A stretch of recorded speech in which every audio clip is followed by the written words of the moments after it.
परम पावन आचार्य प्रवर के चरणों में वंदन। उपस्थित बंधुओं और बहनों, पिछले अनेक सप्ताह से प्रत्येक रविवार को या लगभग रविवार को 2 से 3 संवाद का प्रशिक्षण का क्रम रहता है। और जैसा कि अभी बताया मुनिश्री ने कि ये शायद इस क्रम का आखिरी रविवार है, तो मैं चाहता हूँ कि इस रविवार को थोड़ा सा ओपन क्वेश्चन आंसर जैसा रखा जाए। किसी एक विषय पे ना हो करके आप लोगों के मन में डिफरेंट जिज्ञासाएं होती है, तो बहुत सी बार हर व्यक्ति प्रॉपर जगह पहुंच नहीं पाता, तो अपने मन की जिज्ञासाओं को पूछ सके और उसके विषय में हम कुछ चर्चा कर सके, ऐसा सोचा है। तो सबसे पहले किसी की कोई जिज्ञासा हो तो वो आमंत्रित है। Munishri, young generation work life, family life, social life और स्पिरिचुअल लाइफ को कैसे बैलेंस करें? इसके ऊपर कुछ सप्ताह पहले ही मेरा विषय रखा गया था, वर्क लाइफ बैलेंस।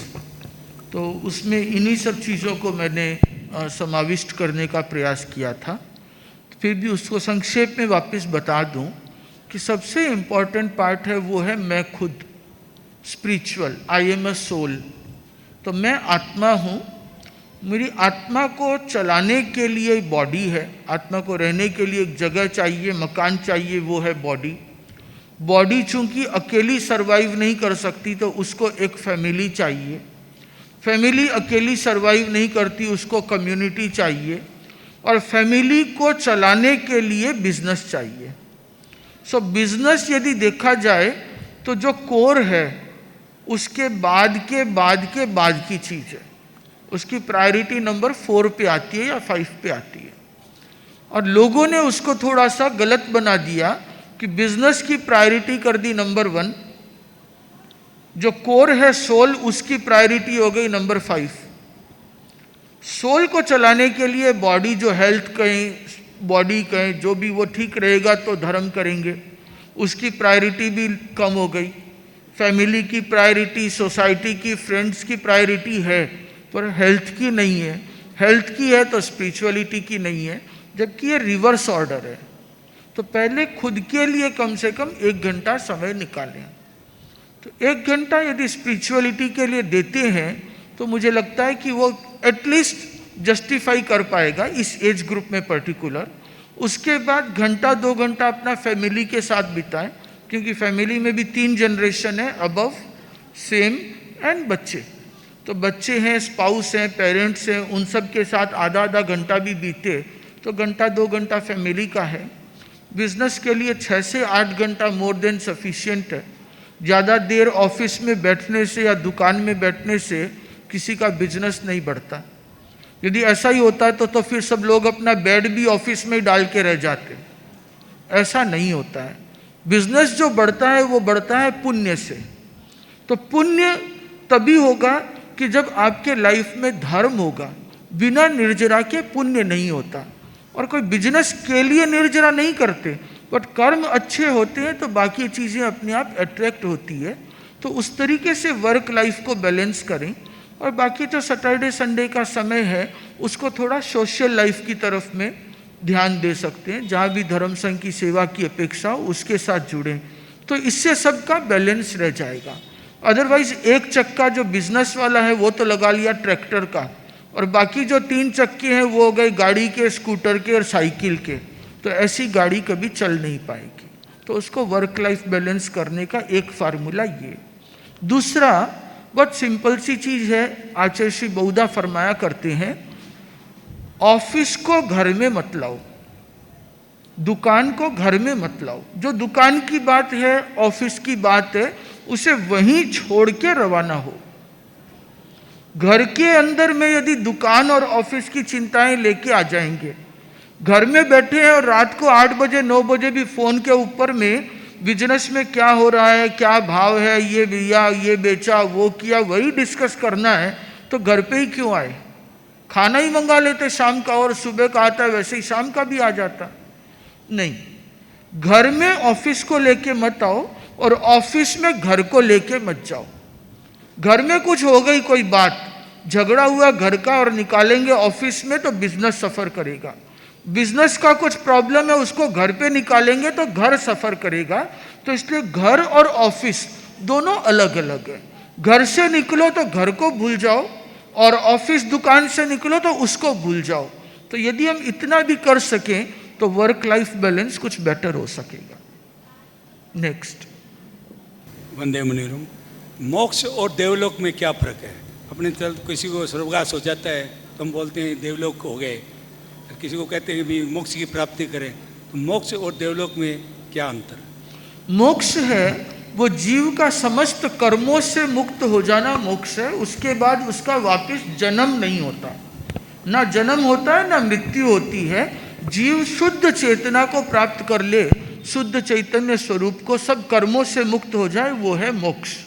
और देवलोक है वो पुण्य कर्म को भोगने के लिए देवगति में जाता है, उसका आयुष्य पूरा होता है और वापस नीचे आता है, चाहे मनुष्य बनता है या तिर्यंच बनता है, वह है देवलोक।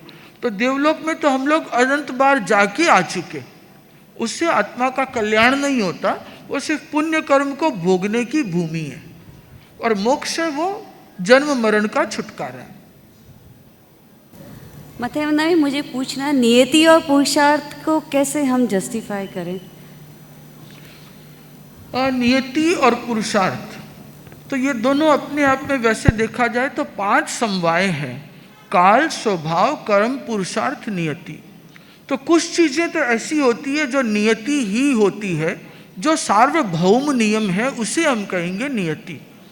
जैसे सूरज पूर्व में उगता है तो कोई पुरुषार्थ भी कर ले तो वो पश्चिम में उगेगा नहीं, वो पूर्व में ही उगेगा, वो है नियति। वो दुनिया का जागतिक नियम है। कोई अभव्य है तो वो अभव्य है, कोई कितना ही पुरुषार्थ कर ले वो भव्य नहीं होगा, भवि अभवि नहीं होगा, अभवि भवि नहीं होगा। सूरज पश्चिम में छिपता है तो पश्चिम में छिपेगा। ये जो यूनिवर्सल लॉ है इन्हें तो मानना चाहिए नियति की ओर। बाकी जितने हैं उन्हें मानना चाहिए कि पुरुषार्थ के द्वारा बनाया गया भाग्य। तो मेरा जो आज का भाग्य है वो मेरा कल का पुरुषार्थ है।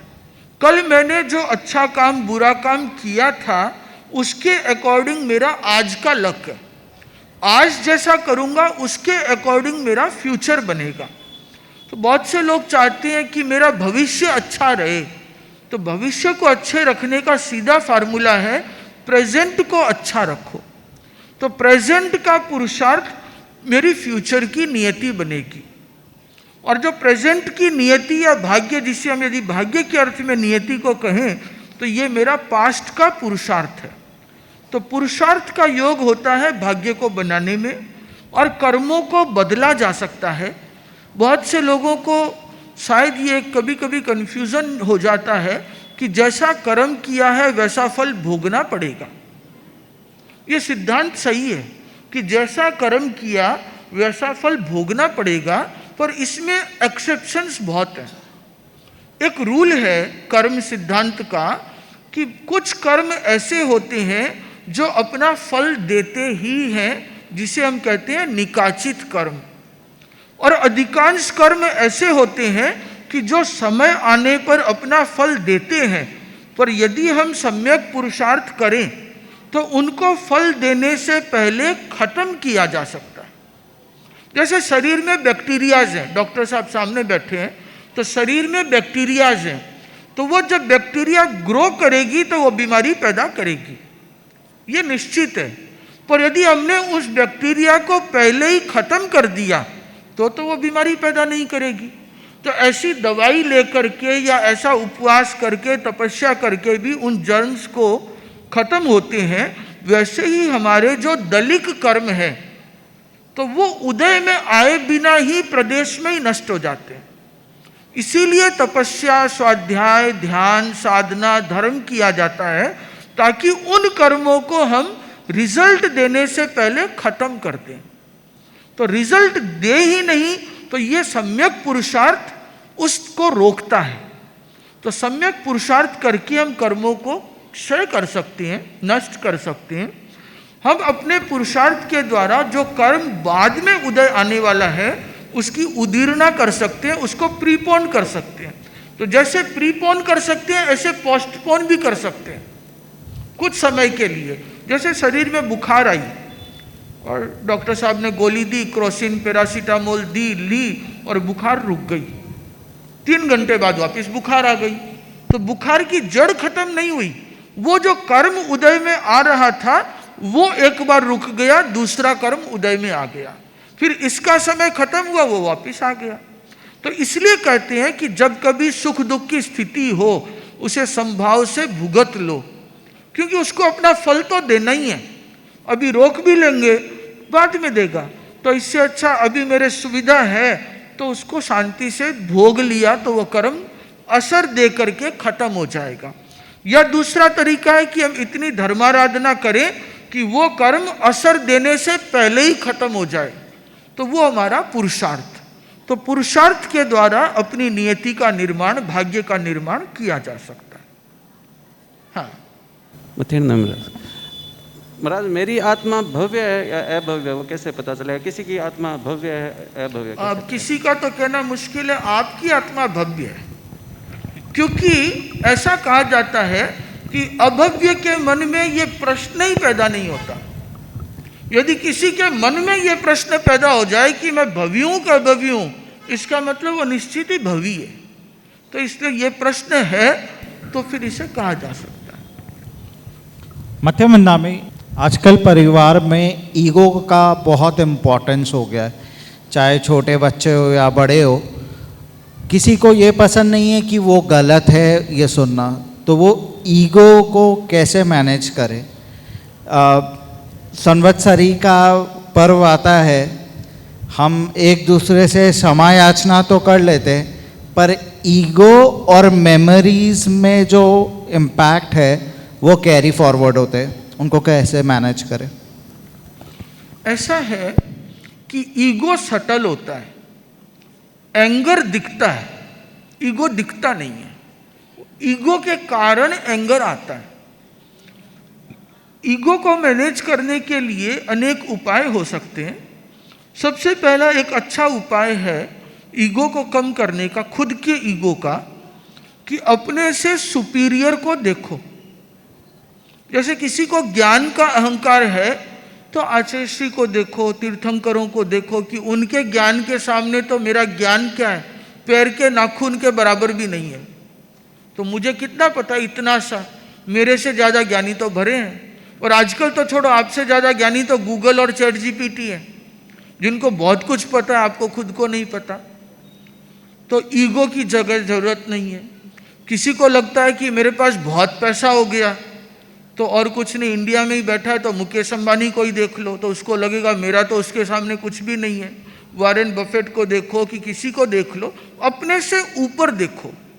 लगता है कि मैं बहुत सुंदर हूं तो अपने से जो सुंदर है उनको देखो। अपने से अबव जो टॉप मोस्ट है उसको देखोगे तो अपने पहाड़ के सामने एक बोने से आदमी दिखेंगे, तो अपना ईगो अपने आप कम हो जाएगा। इंफीरियरिटी कॉम्प्लेक्स है तो नीचे को देखो। किसी को लगता है कि मेरे पास तो कुछ भी नहीं है, भगवान ने कुछ दिया ही नहीं, कर्म ही ऐसे है कि अच्छे से मकान है, घर है, खाने को मिलता है, फिर भी वो बोलता है कि मेरे पास तो कुछ भी नहीं है। तो उनको बोलता हूँ कि धारावी का एक बार बॉम्बे का चक्कर लगा लो, आपको लगने लगेगा कि आपके पास तो बहुत कुछ है। तो सुपीरियरिटी कॉम्प्लेक्स हो तो अपने से छोटों को देखो, तो उससे हमारी ये ईगो की प्रॉब्लम को बहुत हद तक न्यूट्रल किया जा सकता है। दूसरी चीज, जहाँ कहीं ये कहते हैं कि आप गलत हो या ये तुम गलत कह रहे हो या तुम्हारा सोचना गलत है, तो मुझे लगता है कि गलत और सही हमेशा पर्सपेक्टिव होता है।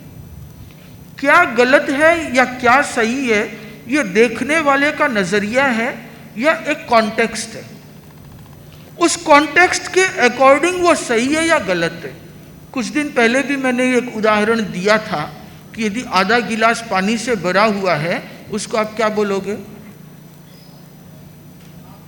Half full. दूसरा उसको क्या बोलेगा?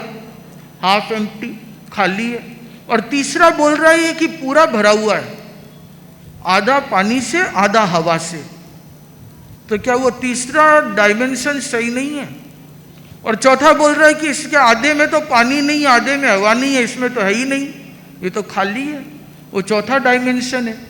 पांचवा डायमेंशन बोल रहा है कि बीच में तो स्पेस है, ग्लास तो सिर्फ वही है जितनी दूर में उसमें ग्लास का पार्टिकल है। सो ये सभी अपनी जगह सही है। कौन सही है कौन गलत है ये देखने का नजरिया है। तो हम एक चीज कह सकते हैं कि मुझे ऐसा लगता है कि ये शायद सही नहीं हो सकता है maybe I am wrong. तो सामने वाला क्या बोलेगा? अब उसका ईगो हर्ट नहीं हो रहा। उसका ईगो कब हर्ट है? कि जब मैं कहता हूं तुम गलत बोल रहे हो, तुम्हारा सोचना सही नहीं है।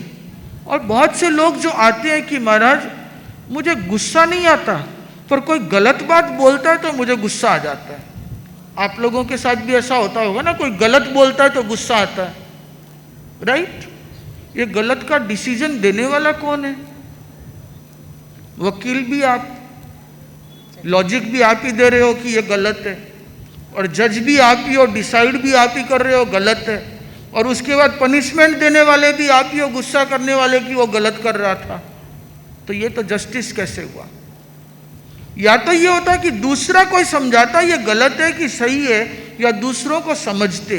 तो इसलिए गलत सही को पर्सपेक्टिव मानो, वो उसका देखने का नजरिया है, क्योंकि उसकी ग्रोथ परवरिश वैसी हुई है, उसकी अपब्रिंगिंग है, उसने जो अपनी लाइफ में देखा उसी के अकॉर्डिंग वो हर चीज को देखता है।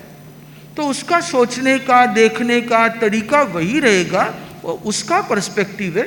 मेरी अपब्रिंगिंग, मेरी साइकोलॉजी अलग है, तो मेरा सोचने का तरीका डिफरेंट है। मुझे लगता है कि ये शायद सही नहीं है। आपको हो सकता है कि लगता हो कि संसार अच्छा है, और मुझे लगता है कि संसार में कुछ भी नहीं पड़ा। तो देखने का तरीका ही है ना, नजरिया अपना अपना है। तो क्या सही है क्या गलत है ये पर्सपेक्टिव है। मुझे लगता है कि ये शायद ऐसा नहीं है। Maybe I am wrong, और maybe it's my own opinion. I can't say that this is 100% truth. तो सामने वाले को झगड़ा करने का या ईगो के हर्ट होने का स्पेस नहीं रहेगा। थर्ड जो क्वेश्चन था कि हम खमत खामना तो कर लेते हैं, बट मन से नहीं निकलता। तो यदि मन से नहीं निकला तो एक्चुअल में तो वो खमत खामना हुआ नहीं। अच्छा है कि कम से कम आपने बोल के व्यवहार को तो अच्छा रखा, वो बुरा नहीं है, पर मन से निकालना जरूरी है। अदरवाइज होता क्या है कि जो गंदगी दिमाग में है, ईर्ष्या कहें, क्रोध कहें, घृणा कहें, नफरत कहें, वो परेशान किसको करती है? खुद को। और मेरा पर्पस क्या था? परेशान किसको करना है? मुझे, सामने वाले को। तो सामने वाला तो हुआ नहीं। ये तो मेरे अपने पैरों पे कुल्हाड़ी मारने वाली बात हो गई। तो मैं मेरे दिमाग में ये स्ट्रेस या ये बिटर मेमोरीज क्यों रखूं? ये सोचने की बात है। तो उसको क्या करना पड़ेगा कि झाड़ू बुहारी की तरह निकालना पड़ेगा कि यदि उसने मेरे साथ कुछ बुरा व्यवहार किया, उसका रीज़न कुछ भी हो सकता है। उसका स्वार्थ होगा, उसकी अज्ञानता होगी, उसका नेचर हो सकता है, उसके सर्कमस्टांसेस हो सकते हैं, एनीथिंग। जो भी उसने किया सो किया। ऐसी कोई चीज़ है क्या कि वो किया हुआ नहीं किए में हो जाए? आप लोग जो मोबाइल या कंप्यूटर यूज़ करते हैं तो उसमें एक बटन हुआ करता है Ctrl+Z, अंडू करने का। लाइफ में कोई अंडू बटन है क्या? नहीं है ना। कोई Ctrl+Z नहीं होता कि उसको अंडू कर दो वापस चेंज कर देंगे। कोई बैक स्पेस नहीं होता कि दबा दो वापस टाइप कर लेंगे। तो जो हो चुका वो हो चुका, तो चेंज तो नहीं हो सकता। So now what to do next, it's more important. आगे क्या करना है? तो आगे यदि मैं मेमोरीज ऐसी कैरी करूं दिमाग में, तो उससे उसका नुकसान हो रहा है कि मेरा नुकसान हो रहा है? तो यदि उसका नुकसान हो रहा है तो आपका चलो पर्पस सर्व भी हो, उसका तो कुछ भी नहीं हो रहा। और उसका नुकसान करेंगे तो आपका नुकसान तो होगा ही होगा, क्योंकि कर्मों का बंधन सबसे पहले है। तो इससे बेटर है कि जो बीत गई सो बात गई। तो इस लाइन को याद रख लें, लाइन क्या है? बीत गई सो बात गई। तो जब भी ऐसा कुछ दिमाग में आए तो उसको यही बोलो, बीत गई सो बात गई, जो हो गया सो हो गया, खत्म करो इसको, अब रगड़ने का कोई फायदा नहीं है। तो बात को कभी भी इतना नहीं खींचना चाहिए, चाहे डोरी हो, रस्सी हो या बात हो, उसको ज़्यादा खींचते हैं तो टूट जाती है। तो रिलेशन ना टूटे ये इम्पॉर्टेंट है, तो उसको लेट गो करने में समझदारी ज़्यादा है। मुनि प्रवर, समय प्रबंधन के प्रति हमारी उदासीनता रहती है, तो समय प्रबंधन के प्रति हमारी उदासीनता नहीं रहे, हम किन संकल्पों के साथ इसको जीवन में उतारें? क्या प्रॉब्लम क्या आती है समय में? समय प्रबंधन, जैसे कि प्रॉब्लम क्या आती है? समय का किस तरह से मैनेजमेंट हम कर सके? तो एक्चुअली समय को तो कोई मैनेज कर ही नहीं सकता। समय तो अपने हिसाब से ही चलेगा। 24 घंटे है, उसको कोई कितना ही मैनेज कर लो, ना 23 होगा ना 25 होगा। और समय को क्या मैनेज करेंगे, वो अपने को मैनेज करता है। बोलते ना कि समय जब अपनी पे उतरता है, तो जज भी वकील लिए फिरता है। तो समय को मैनेज नहीं करना है, हमें मैनेज क्या करना है? Priority management. मेरे जीवन की प्रायोरिटी क्या है उसको डिसाइड करो कि मुझे सबसे पहले इंपॉर्टेंट काम क्या है, किसकी प्रायोरिटी दें। तो प्रायोरिटी को मैनेज नहीं कर पाते तो हम इसे कहते हैं कि समय को मैनेज नहीं कर पाए। जबकि होना यह है कि मुझे जो काम करना है वो नहीं करके मैं दूसरा काम कर रहा हूँ। निकम्मा तो कोई बैठता नहीं है। हो सकता है कि उसे काम तो करना था कुछ अपना अकाउंट्स का और वो देख रहा है T20। हो सकता है कि उसे करनी थी सामायिक और वो घूमने जा रहा है। तो हो सकता है कि उसे करना था मेडिटेशन और वो नींद ले रहा है। तो इस तरीके की जितनी चीज़ें होती है वो प्रायोरिटी मैनेज नहीं करने के कारण होती है। तो प्रायोरिटी को मैनेज करें। एंड सेकेंड चीज़, यदि ऐसा कुछ लगता है कि प्रोकास्टिनेशन की हैबिट है या कोई चीज़ नहीं कर पा रहे हैं, तो मैंने पहले भी सजेस्ट किया कि हुक डाल दें कि यदि ये काम नहीं करूँगा तब तक मुझे खाना नहीं खाना है। अपने आप खाना तो खाना ही होगा, उससे पहले वो काम हो जाएगा। यदि मैं मॉर्निंग वॉक करके नहीं आऊँ तब तक मुझे ब्रेकफास्ट नहीं करना है। कोई बात नहीं, 7 बज गए 8 बज गए, ब्रेकफास्ट नहीं मिलेगा, पहले घूम के आओ। तो उसको 8 बजे भी घूमना पड़ेगा। तो 2 दिन घूमेगा, तीसरे दिन से गाड़ी लाइन पे आ जाएगी। नेक्स्ट, वर्तमान में कोई महाविद्य क्षेत्र में कोई जा सकता है? वर्तमान में कोई सीधा तो महाविद्य क्षेत्र में जाना मुश्किल है, कोई देवताओं की सहायता हो तो अलग बात है। आज की डेट में सबसे बड़ी एक बीमारी है जिसके बारे में डॉक्टर्स तक पहुंचना भी मुश्किल लगता है लोगों को, डिप्रेशन। काफ़ी लोग खुलकर इसे बात नहीं करते और काफ़ी लोग इसे एक्सेप्ट करने से भी डरते हैं कि वो डिप्रेशन में है। और मैंने अपने आसपास मेरे काम की वजह से काफ़ी लोगों को ऐसा देखा है जो ये बोलने में भी कतराते हैं कि मैं किसी पीड़ा से गुजर रहा हूँ या मानसिक कोई तकलीफ़ है। तो ये एक्सेप्टेंस लोगों में कैसे आए कि उन्हें कोई मदद की ज़रूरत है, क्योंकि इसका नेक्स्ट स्टेज है सुसाइड। तो काफ़ी बार डर के वजह से भी एक्सेप्ट नहीं कर पाते, चाहे वो घर का बच्चा हो या घर का कोई बड़ा हो। तो इसके बारे में आप क्या कहना चाहें? ऐसा है कि डिप्रेशन जो है उसका जो रूट कोज है वो है ओवर थिंकिंग, राइट? ज़्यादा सोचना।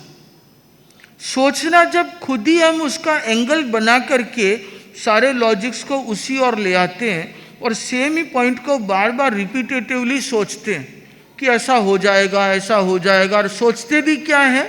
अबाउट मे बी फ्यूचर और पास्ट। प्रेजेंट तो होता नहीं है। तो वहाँ डिप्रेशन की स्थिति बन जाती है। कोई भी चीज़ लिमिट में की जाए तो काम की होती है, लिमिट से बियॉन्ड होती है तो बीमारी बन जाती है। खाना आदमी यदि लिमिट में खा रहा है तो बॉडी को वो हेल्दी बनाएगा, ज़्यादा खाएगा तो बीमार पड़ेगा। यदि वो बॉडी में ऑक्सीजन ले रहा है, जितनी ज़रूरत है तो बॉडी को ठीक करेगी, ज़रूरत से ज़्यादा ऑक्सीजन भी लेंगे तो वो गलत कर जाएगी। इसी तरीके से जो थिंकिंग है, सोचना, वो अच्छा है, पर ज़रूरत से ज़्यादा सोचना बुरा है। सोना अच्छा है, ज़रूरत से ज़्यादा सोना बुरा है। तो ज़रूरत कितनी और उससे ज़्यादा कितना, तो ये हो गया डिप्रेशन। उसको ओवरकम करने का सीधा सा तरीका है। दो तरीके होते हैं, एक तो होता है काउंसलिंग कि जिसमें वो किसी साइकोलॉजिस्ट के पास जाए या अपने पेरेंट्स के पास जाए या अपने फ्रेंड्स के पास जाए और अपने मन की बातें शेयर करके हल्का हो जाए, या उनके साथ में राय कर ले और उनसे समझ ले। अदरवाइज दूसरा और सिंपल तरीका है जो बहुत इजी है, लॉन्ग ब्रीदिंग। धीरे धीरे लंबा सांस लो, धीरे धीरे लंबा सांस छोड़ो।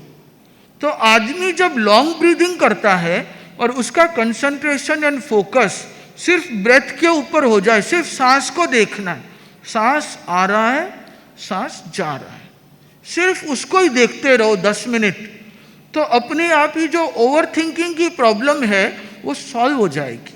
अभी कुछ दिन पहले ही एक भाई का फीडबैक आया था कि वो अभी प्रेक्षा मेडिटेशन ऐप के ऊपर में रोज समताल श्वास प्रेक्षा कर रहा है। बोले मेरे डिप्रेशन की प्रॉब्लम थी वो ठीक हो गई क्योंकि ओवर थिंकिंग कम हो गई। आदमी 10 मिनट बिना सोचे सिर्फ सांस को देख रहा है। तो जब भी ज़्यादा थॉट्स आए तो हम ये सिखा दें कि लंबा सांस लो, लंबा सांस छोड़ो। यदि आदमी रोज ही करता चले तो बोलते ना कि सुख में सुमिरन सब करे, दुख में सुमिरन सब करे, सुख में करे न कोय, जो सुख में सुमिरन करे तो दुख काहे को होए। दुख में तो सब भगवान को याद करते हैं, सुख में नहीं करते। यदि सुख में ही करने लग जाए तो दुख आएगा ही क्यों। उसी प्रकार यदि हम डिप्रेशन छोड़ ही दें, हम रोज ही 10 मिनट दीर्घ श्वास प्रेक्षा ध्यान का अभ्यास करें, धीरे धीरे लंबा सांस लेना, धीरे धीरे लंबा सांस छोड़ना, तो डिप्रेशन जैसी प्रॉब्लम आए ही नहीं, उसका सोल्यूशन हो सकता है। मत्थे मंदा में मोबाइल देखने का मन तो नहीं करता पर कंट्रोल नहीं कर पाता और गुस्सा भी आता है।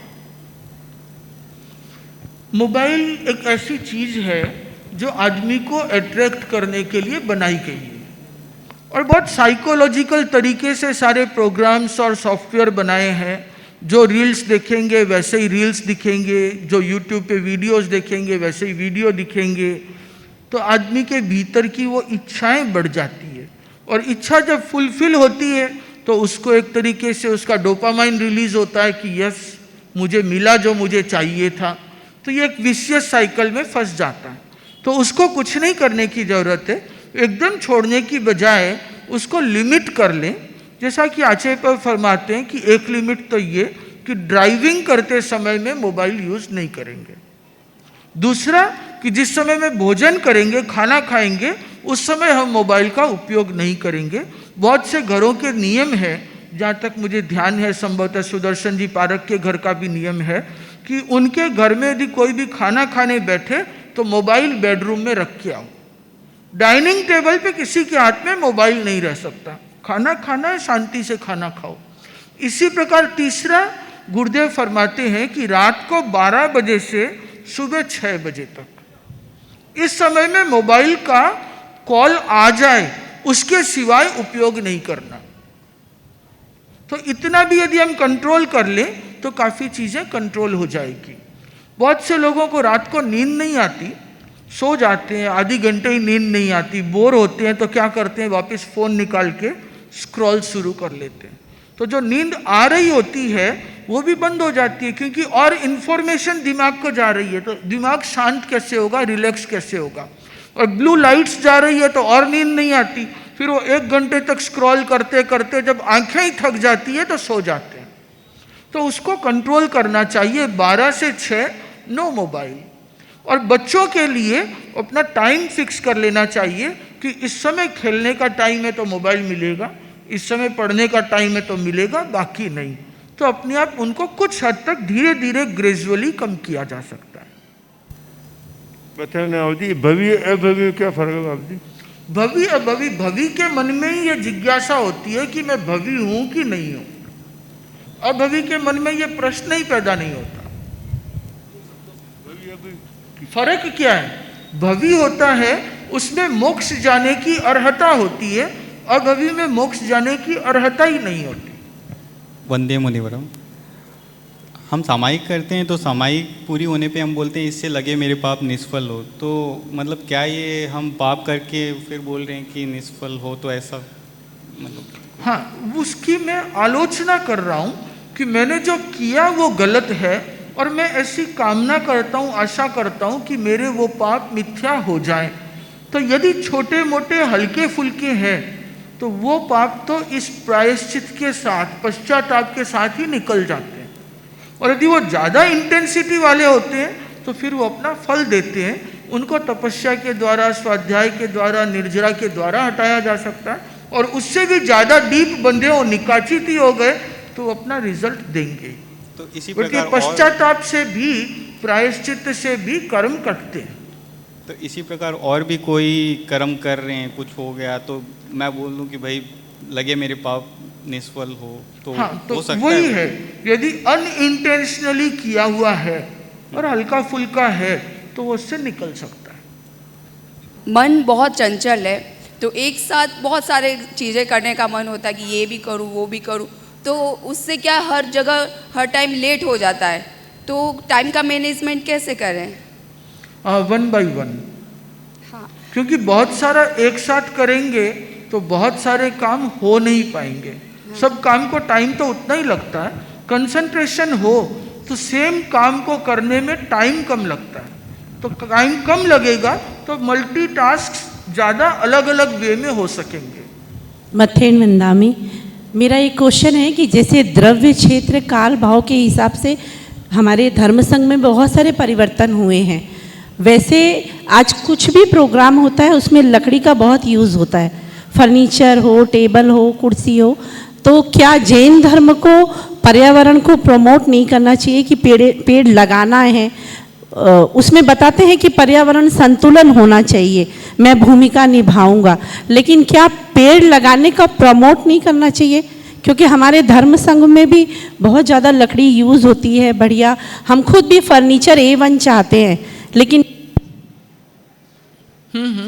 ठीक है, समझ गया। मतलब ऐसा है कि पहले तो जहाँ तक धर्म का सवाल है तो धर्म एक ही बात बोलता है, आत्मा की शुद्धि धर्म है। वो ना लकड़ी में है, ना प्लास्टिक में है, ना लोहे में है, ना पत्थर में, वो आत्मा में। दूसरी रही बात तो दूसरा ये कहते हैं कि संयम करो, जितना संयम करो उतना अच्छा, जितना हिंसा का अल्पीकरण करो उतना अच्छा, जितना कम करो उतना अच्छा। तो ये दूसरी बात है। तो पेड़ लगाने की बजाय हमारा ये है कि पेड़ को काटो मत। तो लगे हुए तो अपने आप ही इतने हैं कि इनफ हो जाएंगे और लगते ही जाएंगे। काटना बंद कर दे तो भी बहुत सारी प्रॉब्लम सॉल्व हो सकती है। और कुछ तो चेंजेस हुए भी हैं द्रव्य क्षेत्र काल भाव के अकॉर्डिंग देखें तो किसी जमाने में लकड़ी की कुर्सियां हुआ करती थी और आजकल तो लकड़ी की कुर्सियां मतलब लग्जरी हो गई। घरों में भी प्लास्टिक की कुर्सियां ही हैं, लकड़ी की कुर्सियां पड़ी कहाँ हैं? तो लकड़ी का उपयोग कम तो हुआ ही है। तो इसी प्रकार बहुत सी जगह देखेंगे आप तो लकड़ी का उपयोग मुझे तो लगता है कि कुछ कम हुआ है, कुछ बढ़ा भी है कुछ कुछ चीज़ों में। तो जितना संयम करेंगे उतना धर्म है। मथेन बंदामी महाराज साहब, मुझे क्वेश्चन पूछना था कि अगर कोई हमारे सेल्फ रिस्पेक्ट को हर्ट करे और हमें ऐसा लग रहा है कि मेरी दृष्टिकोण में वो जो कर रहे हैं वो गलत है, हम उन्हें माफ़ कर देते हैं, बट हम नहीं चाहते कि हम उनसे कोई संवाद रखें। हम चाहते हैं कि वो अपने रास्ते रहें, हम अपने रास्ते रहें। तो ये सही रास्ता है? मैं बस आपसे ही पूछना चाह रही कि क्या ये सही रास्ता है कि हमारे साथ किसी ने गलत किया है तो बस हम उसे छोड़ दें, उसे जो करना है वो करें, हम अपने रास्ते चलें, हमें जो करना है हम अपनी राह चुन लें? तो ये सही है? जो यदि मन में हैट्रेड नहीं हो, नफरत नहीं है उसके लिए तो कोई गलत नहीं है। वो अपना काम कर रहा है, मैं अपना काम कर रहा हूँ। यदि मन में नफरत है कि मुझे उससे रिलेशन ही नहीं रखना तो नफरत गलत है। नहीं, नफरत नहीं, मैं बस ये सोचती हूँ कि हमारी उसमें दिक्कत नहीं है कि वो उससे बिना मतलब बोलूँगा और मेरी फिर परेशानी बढ़ेगी, फिर कुछ होगा, इससे अच्छा इग्नोर ही करूँ, तो उसमें कोई बुराई नहीं है। लेकिन अगर वो फैमिली का ही हिस्सा हो, तो जैसे हमारे रिलेटिव ही हो तो क्लोज, तो उसमें फिर बैलेंस रखना पड़ता है कि हो सकता है कितना जरूरी है उतना ही निभाओ, बाकी थोड़ा सा डिस्टेंस मेंटेन करो। और लगता है कि आपस में कोई मिसअंडरस्टैंडिंग है तो उसको बैठ करके दूर करने का प्रयास कर सकते हैं। हो सकता है मुझे कोई चीज़ अच्छा नहीं लगता और उसको वो फील ही नहीं हो, तो उसको बता सकता हूँ कि मैं इस कारण से हर्ट हुई, मुझे ये ठीक नहीं लगता। हो सकता है उसको सॉरी महसूस हो और वो अपने आप को चेंज कर दे, तो रिलेशनशिप बच जाए। तो मल्टीपल अप्रोच हो सकते हैं। तो जब बड़ों में ऐसा मतभेद हो जाए तो मतलब same rule applicable for all. और सेल्फ रिस्पेक्ट हमारा हर्ट हो रहा है, वो हम सेल्फ रिस्पेक्ट को कैसे पहचान पाते हैं? मतलब कोई भी इंसान हमें मतलब हमारी सेल्फ रिस्पेक्ट को हर्ट कर रहा हो, क्योंकि सेल्फ रिस्पेक्ट और ईगो में अंतर है। बट बहुत थिन है, थिन अंतर है। बहुत हाँ। से ईगो को हम सेल्फ रिस्पेक्ट समझ बैठते हैं तो गलत हो जाता है। थैंक यू महाराज साहब। इनका प्रश्न आया है कि सुखी परिवार के रहस्य के बारे में बताएं। तो मुझे लगता है कि वैसे तो जितने परिवार हैं सारे ही सुखी होंगे। नहीं है? आप लोगों को क्या लगता है? कुछ ना कुछ समस्याएं तो है ही। और समस्याएं क्यों है? समस्या का सबसे बड़ा जो रीजन है वो है ईगो, जो पहला प्रश्न ही था एक तरह से, कि ईगो है, अहंकार है, उसके कारण परिवार में समस्याएं बढ़ती है। कि परिवार में समस्या बढ़ने का कारण होता है कि मैं जो कह रहा हूं वो ही सही है, वो ही सही है, ये गलत है। मैं जो कह रहा हूं वह भी एक दृष्टिकोण है, दूसरा जो कह रहा है उसकी भी अपनी भावना है।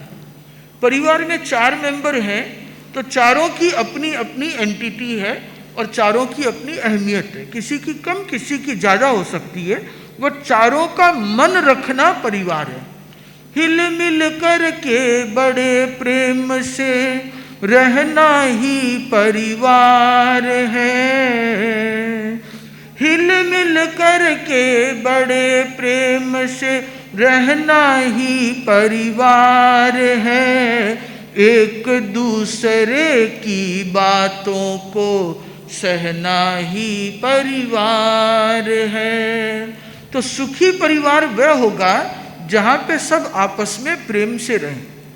और यदि आपस में कुछ झगड़ा हो गया, कोई बात हो गई, तो एक दूसरे को सहन करने की कोशिश करें।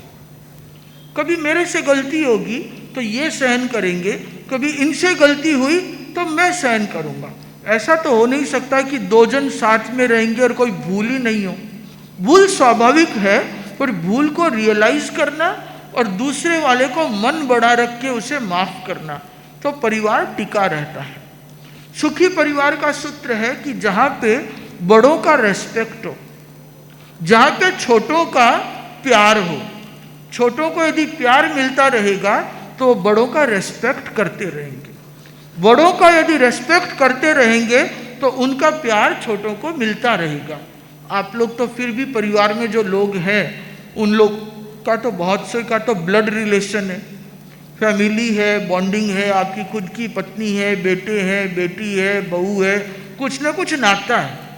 हम साधु साधिया रहते हैं, हमारे तो ये हमारे क्या लगते हैं, ये मालवा के हैं, मैं लाडनू का हूँ, पर हम तो आपसे ज़्यादा प्रेम से रहते हैं। कभी कोई झगड़ा नहीं है, इतने सालों से साथ रहते हैं तो भी कोई झगड़ा नहीं है। क्यों नहीं है? क्योंकि बड़ों का आदर है और छोटों को वात्सल्य मिलता है। तो जहाँ बड़ों का आदर हो, छोटों को हरदम प्यार मिले, कभी न हो आंसू आंखों में, मुख मुख पर मुस्कान खिले, तजकर निंदा सदा गुणों को कहना ही परिवार है, एक दूसरे की बातों को सहना ही परिवार है। तो जहाँ पे हम दूसरों की क्रिटिसाइज करते हैं तो उस क्रिटिसाइज होने से सुखी परिवार दुखी परिवार में कन्वर्ट हो जाता है। क्रिटिसाइज ना करें, सबकी अपनी सोच है। कुछ यदि पता चला कि फैमिली में अमुक आदमी का ये नेचर ठीक नहीं है या ये गलती हो गई, तो उस गलती को उस इंसिडेंट तक सीमित रखें, पिछली बातों को नए झगड़े में नहीं लाएं। ये एक कर लें हर परिवार वाले कि जिस समय में भी आपस में कुछ झगड़ा हो गया या कोई बात हो गई, कोई क्लैश हो गया, तो उसमें पुराना कोई भी इंसिडेंट आएगा नहीं। पास्ट को ले नहीं सकते। देखो उस समय भी तुमने किया था, 3 साल पहले भी बोला था, आज भी बोल रहे हो, तो 3 साल पहले को उस समय वाले को छोड़ दो, जो अभी बोल रहे हैं सिर्फ उसी की बात करो। तो जो हमारा झगड़ा है उसकी लॉन्जिविटी नहीं होगी, सिर्फ उसी समय की बात होगी, तो आपस में सॉल्व करना इजी हो जाएगा। इसी प्रकार से यदि परिवार में सुखी रहना है तो अपने स्वार्थ को छोड़ना पड़ता है।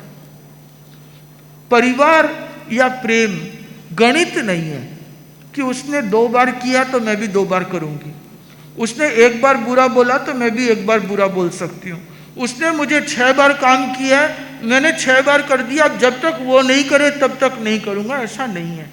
परिवार गणित नहीं है, परिवार केमिस्ट्री है। Family and love is not a mathematics, it is chemistry. तो केमिस्ट्री है, वहां पे तो मैच होता है कि या तो मैच है या नहीं है। तो जहाँ नहीं है तो उसको करने का प्रयास करें, और मैच है तो हिसाब रखना बंद कर दें। कैलकुलेशन और हिसाब नहीं होना चाहिए फैमिली में किसी भी चीज का, तो परिवार सुखी रहता है। चौथी बात, परिवार में यदि आपस में कोई झगड़ा हो तो उसमें किसी तीसरे को बीच में लाने की कोशिश ना करें, या कोई तीसरा आदमी आपको बोलता है कि आपकी वो ननद ऐसा बोल रही थी, उसको एंटरटेन ना करें। क्यों? ये सब वो लोग होते हैं जिनको 2 लोगों को लड़ा के मूवी देखने में मजा आता है। तो वो जो भी बोल रहे हैं सुनी सुनाई बातों पे रिएक्ट ना करें, कि जैसे ही किसी ने बोला कि वो ननद तो ऐसा बोल रही थी, आप बोलेंगे उसका खुद का तो पता नहीं उसकी खुद की बेटी क्या कर रही है, अब वो यही बात आपके ननद को जाके बोल देगी। तो अब तक तो जो इमेजिनेटिव फाइट थी वो ओरिजिनल में कन्वर्ट हो जाएगी। तो सुनी सुनाई बातों पे नो रिएक्शन। जो बोलना है मुझे बोला तो सोचूं कि क्या बोलना है, किसी दूसरे ने तीसरे के बारे में कहा तो उसमें इंटरेस्ट ना लें, तो हमारा परिवार सुखी रह सकता है। इसके बाद एवरी वीक हो सके तो एक परिवार की गोष्ठी होनी चाहिए।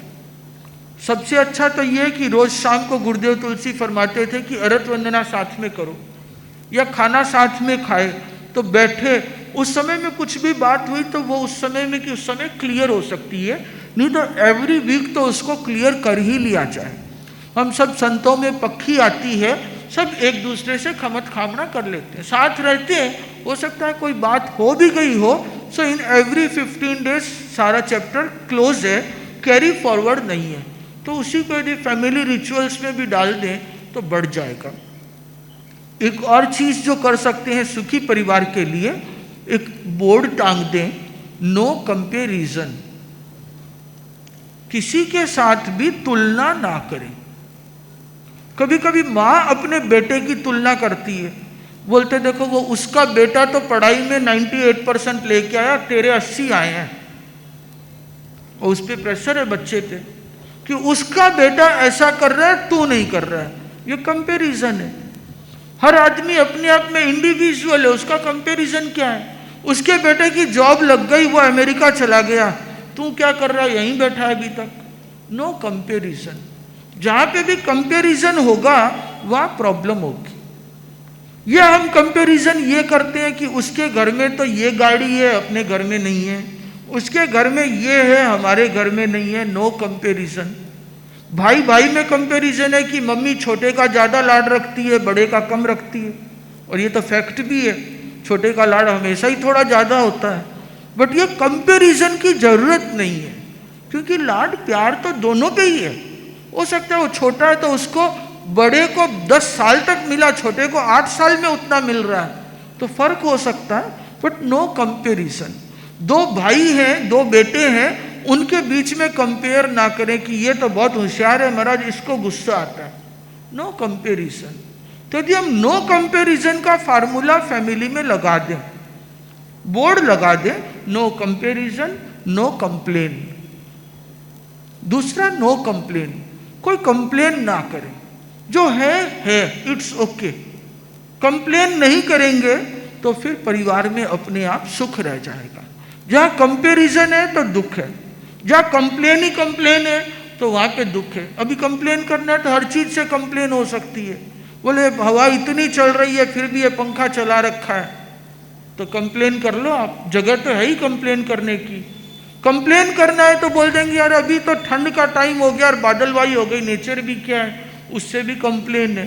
तो ये तो हमारा नेचर है। कंप्लेन ना करें, एक्सेप्ट करें।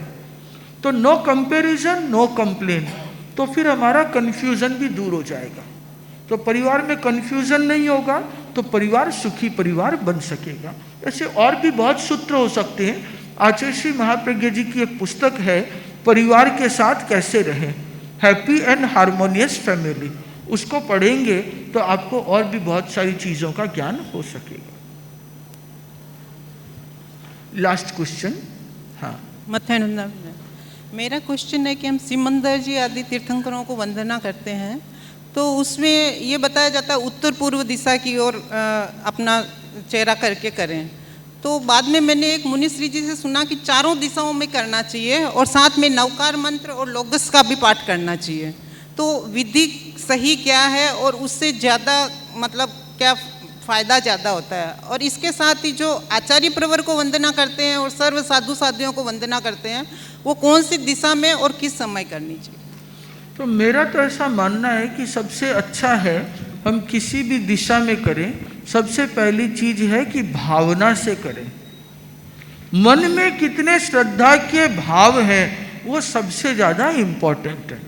और जिसने कहा कि सिमंदर स्वामी को नॉर्थ ईस्ट की तरफ मुंह करके करें, उसका कारण ये है कि जो महाविद्या क्षेत्र में जहाँ पे सिमंदर स्वामी है वो हम लोगों से नॉर्थ ईस्ट में है।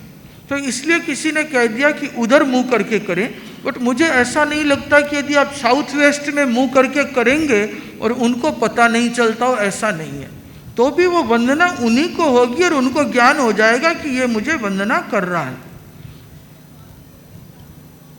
उसके बाद चारों दिशाओं में करें चाहे चारों दिशाओं में ना करें, कोई फर्क नहीं पड़ता। ये सब जो प्रयोग हैं वो अलग अलग तरह के प्रयोग हैं।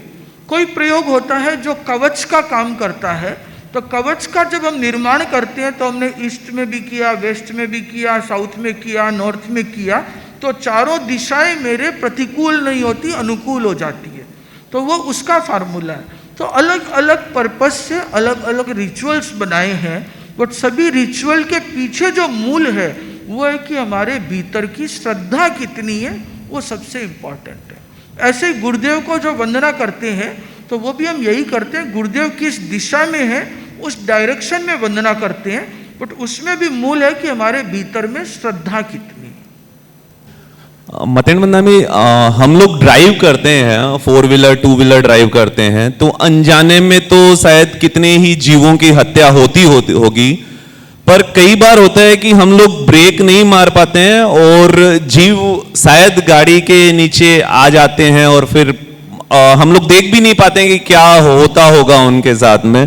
तो ऐसा कई बार होता है और फिर मन में ग्लानि भी होती है कि मेरे कारण ऐसा हो गया। तो इसका हमें प्रायश्चित कैसे करना चाहिए, इसका हमें कितना पाप लगता है? कई बार ऐसा होता है कि पैर के नीचे भी आ जाता है अनजाने में। Got it. तो सबसे पहला इंपॉर्टेंट चीज है कि चाहे हम पैदल चलें चाहे गाड़ी चलाएं, देख के चलें और देख के चलाएं। दूसरा, गाड़ी के स्पीड को बहुत तेज करने की जरूरत नहीं है। गडकरी जी ने सड़क अच्छी बना दी, इसका मतलब ये नहीं कि सीधा 200 की स्पीड डालो, कम में भी चला सकते हैं, आसानी से पहुंच सकते हैं। तो बहुत से जीवों को देख करके बड़ों को तो हम कम से कम उनकी हिंसा से बच ही सकते हैं। फिर भी इसके बाद भी कोई मर गया या हिंसा हो गई तो गुरुदेव के पास में उसका प्रायश्चित लिया जा सकता है। ठीक है महाराज, ऐसे तो मैं अपने सारे बड़ों की बात मानती हूँ, लेकिन कभी कभी मुझे ऐसा लगता है कि जो सहन करने की बात है तो उस टाइम छोटों का नंबर पहले क्यों आता है, और जब जिनसे मैं बड़ी हूँ उनका भी मुझे ही सहन करना पड़ता है। ऐसी चीज हर आदमी यही सोचता है कि मुझे ही सहन क्यों करना पड़ता है। अभी जो आजकल की सासुएं बनी हैं, वो जब बहुएं थी तो अपनी सासू की सहन करती थी, बोलती थी कि सहन करो। अब जब वो सासू बन गई तो बोलते हैं बहू को कुछ मत कहो, सहन करो। तो ये केवल तुम्हारे साथ नहीं है, सभी के साथ होता है, और जो सहन करता है वो बड़ा होता है। तो इसलिए सहन करने की आदत डालनी चाहिए। तो बड़े कहते हैं तो ठीक है, छोटे कहते हैं तो ठीक है। इतना सोचो यदि उन्होंने अच्छी बात कही है, सच्ची बात कही है, भले के लिए कही है, तो अच्छी बात है, एक्सेप्ट इट। और यदि उसने कही है वो अच्छी नहीं है, सच्ची नहीं है, तो क्या ही फर्क पड़ता है, कोई भी कुछ बोल लो ना, तो उसको इग्नोर कर दो, वापस रिप्लाई मत करो, ताकि आगे बात ना बढ़े, और उसको मन पे भी मत लो ताकि दुख ना हो।